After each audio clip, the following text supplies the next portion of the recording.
Curry Rajesh అన్న గారికి, ఈ వేదిక మీద ఉన్న పెద్దలందరికీ, కూర్చున్న మన కార్యకర్తలకు, నాతో పాటు నా కార్యకర్తలందరికీ హృదయపూర్వక నమస్కారాలు తెలియజేస్తున్నాను.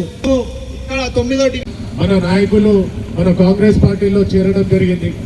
వాళ్ళందరినీ కూడా మనకు తెలియకుండా తీసుకున్నా కానీ పెద్దల మాట మనం తీయకుండా మనం ఏ రోజు కూడా వారిని వ్యతిరేకించలేదు, వద్దనలేదు. అందరు చేరారు, సంతోషం. మన కుటుంబం ఇంకా బలపడింది అనేసి సంతోషపడ్డాం. తర్వాత ఇక్కడికి వచ్చిన తర్వాత మేయర్లు అయ్యారు, కొంతమంది డిప్యూటీ మేయర్లు అయ్యారు. అట్లనే అక్కడ గెలిచిన నాయకులు ఇక్కడ కొనసాగారు. అయినా మేము భరించినాం.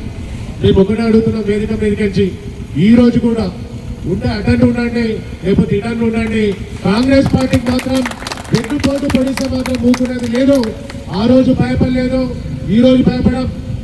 నిజంగా నిజాయితీ గల నాయకులు అయితే మీరు ఎదురుగా రండి, మాతోటి కొట్లాడండి, మా డీసీసీ గారి దగ్గర పోయి చెప్పండి. ఏమన్నా ఉంటే మా తప్పులు ఏమన్నా ఉంటే కూడా మేము సరిదిద్దుకుంటాం. కానీ కాంగ్రెస్ పార్టీకి మాత్రం అన్యాయం చేస్తే మాత్రం ఊరుకోమనేసి ఈ సభాముఖంగా తెలియజేసుకుంటూ, ముఖ్యంగా ఈ రోజు ఎవరైతే నా ముందున్నారో వారే కాంగ్రెస్ పార్టీ సైనికులు. నేను కూడా ఒక సైనికుడిని.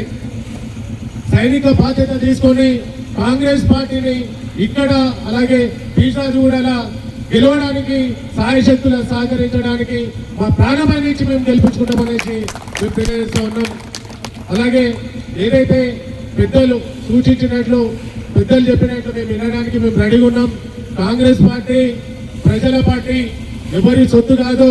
మేము ఫ్లైట్లలో పోయి అదేంటిది షీల్డ్ కవర్లలో టికెట్లు తెచ్చుకుంటామంటే కాదు. ఇది రేవంత్ అన్న ప్రభుత్వం. కష్టపడ్డోడికే టికెట్లు ఇస్తా అన్నాడు. కష్టపడ్డోడే నా కార్యకర్త, కష్టపడ్డోడే నా కుటుంబ సభ్యుడు అనేసి ప్రతి సభలో చెప్తా ఉన్నాడు. మీకు ఇంకా అర్థం కావట్లేదు కొంతమందికి. ఇప్పుడైనా రండి, కాంగ్రెస్ పార్టీలో అందరం కుటుంబ సభ్యుల కష్టపడదాం. మా తప్పు ఉంటే చెప్పండి, మేము సరిదిద్దుకుంటాం. మీకు ఇంకేమైనా పదవులు కావాలంటే కొట్లాడి తీసుకోండి, కానీ పార్టీకి మాత్రం అన్యాయం చేయొద్దు.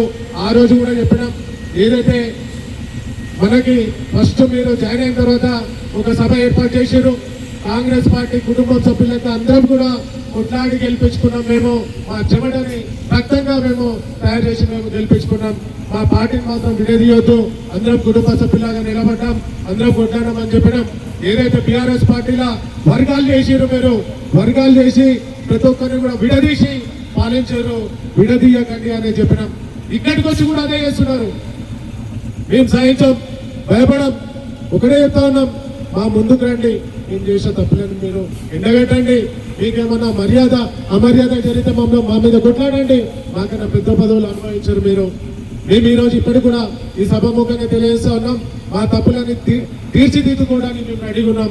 కాంగ్రెస్ పార్టీకి అన్యాయం చేస్తే మాత్రం ప్రాణాలను వదిలిపెట్టుకుంటాం, కానీ కాంగ్రెస్ పార్టీ జెండాను వదిలిపెట్టమనేసి తెలియజేస్తా ఉన్నాం.